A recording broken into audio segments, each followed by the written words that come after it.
딸을 위해 투자했다며 갑자기 돈 돌려달라는 전 장모님? 그녀는 묻습니다. 그 돈 다 돌려받았다고 확신할 수 있나? 하지만 동석의 준비는 예상보다 훨씬 더 철저했죠.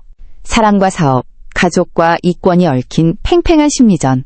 이 이야기가 궁금하시다면 좋아요와 구독으로 다음 전개도 함께 해주세요. 호텔 로비 한켠, 평소보다 정중한 태도를 한껏 끌어올린 동석이 그녀를 마중 나와 있었다. 그런데 그 눈빛엔 복잡한 심경이 얽혀 있었다.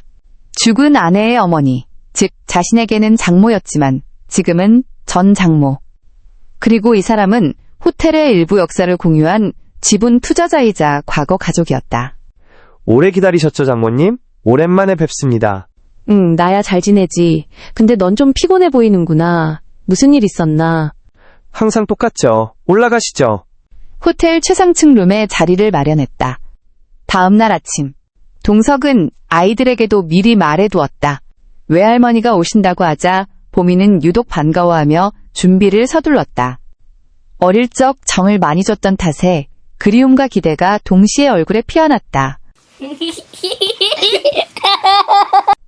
동석의 자택. 화사한 꽃들과 산들바람 속에서 장모는 손주들을 만났다. 보미는 먼저 달려가 안겼고 동생들도 뒤따라 나와 인사를 건넸다. 이게 다 몇 년 만이냐? 이렇게 컸어? 봄이 너 더 예뻐졌구나. 아이들 보고 좋아하시니 저도 참 좋네요.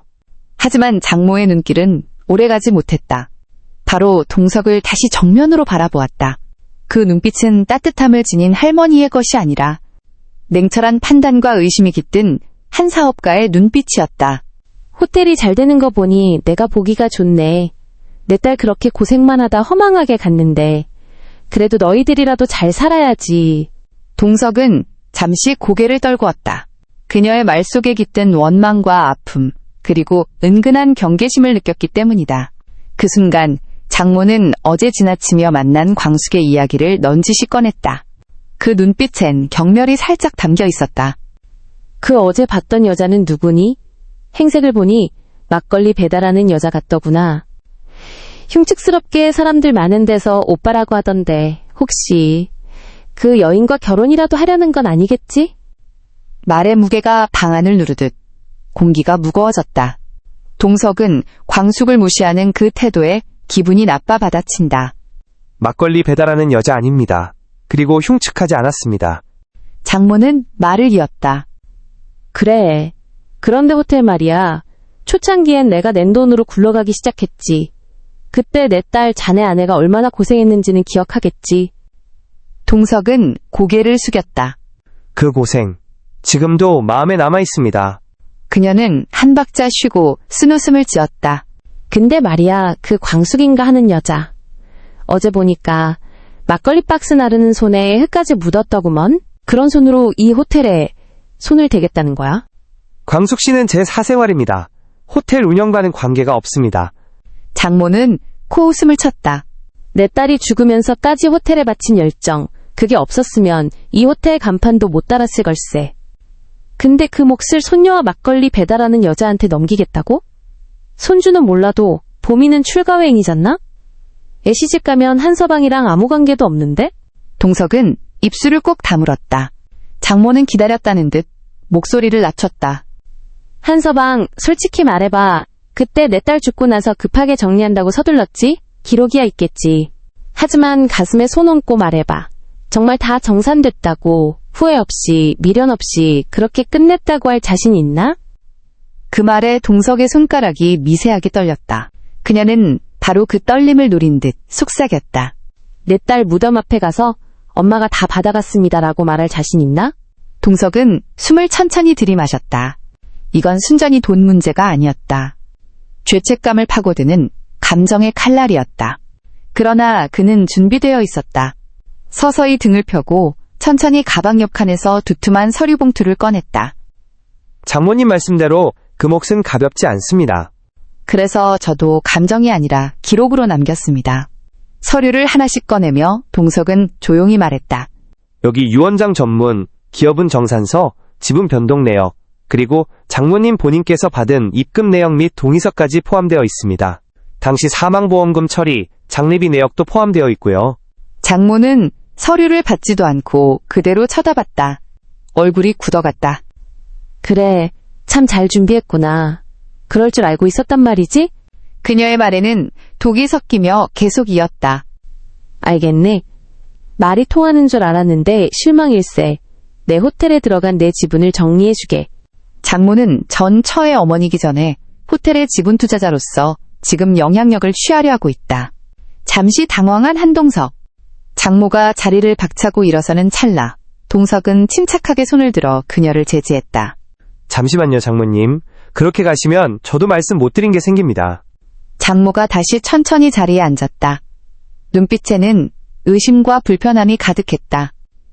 동석은 옆에 있던 서류 가방을 열었다. 안에는 정갈하게 정리된 여러 개의 문서철이 들어있었다.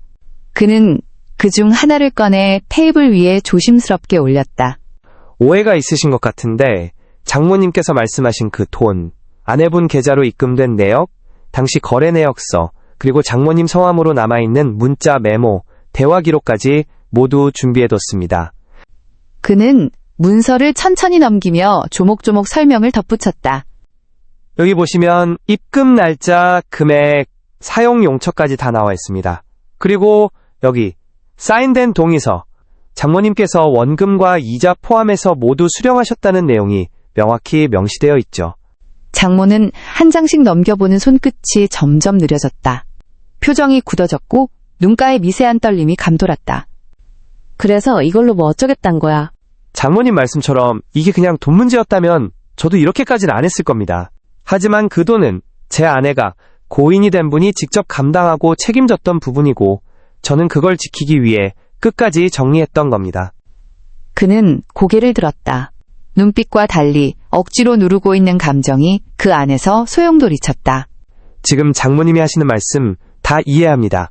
억울하고 분하고 딸을 잃은 마음 제가 어찌 다 짐작이나 하겠습니까?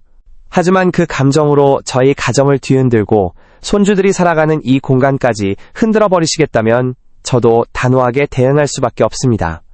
장모는 말이 없었다. 하지만 눈빛이 흔들리기 시작했다. 그때 문이 조용히 열렸다. 정장 차림의 변호사가 고개를 숙이며 들어왔다. 대표님, 준비하신 자료 이상 없이 확인됐습니다. 필요하시면 바로 전달드릴 수 있습니다. 동석은 조용히 고개를 끄덕였다. 이 변호사님은 저희 법무팀 책임 변호사입니다. 혹시라도 일이 커졌을 때를 대비해서 모든 내용을 사전 검토했습니다. 그는 서류 하나를 변호사에게 건넸고 변호사는 장모 앞에 조심스럽게 놓았다. 여기에 사인만 하시면 과거 정산 내용에 대한 확약서와 함께 향후 어떠한 청구나 이해 제기도 하지 않으시겠다는 내용이 포함됩니다. 잠시 정적. 장모는 입을 굳게 다문 채 그 종이를 바라보다 작게 숨을 내쉬었다. 네가 이렇게까지 나올 줄은 몰랐네. 장모님도 지키고 싶은 게 있으셨겠죠. 저도 그렇습니다. 장모는 조용히 자리에서 일어섰다. 서류에는 손도 대지 않았다. 그저 천천히 의자를 밀고 말없이 현관 쪽으로 걸어갔다. 출입문 앞에서 잠시 멈추더니 작은 목소리로 한마디 남겼다. 그래도 내 딸이 널 아꼈던 이유는 알 것 같네. 문이 닫히고 동석은 그 자리에 앉은 채 숨을 내쉬었다. 긴 전쟁이 끝난 듯 조용한 안도감만이 남았다.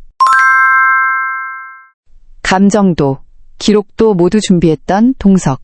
여러분의 생각은 어떠셨나요? 다음 주 장모님은 어떤 행동을 할 것 같으신가요? 댓글로 의견 남겨주세요. 다음 이야기와 더 깊은 전개가 궁금하다면 구독과 좋아요는 큰 힘이 됩니다. 감사합니다.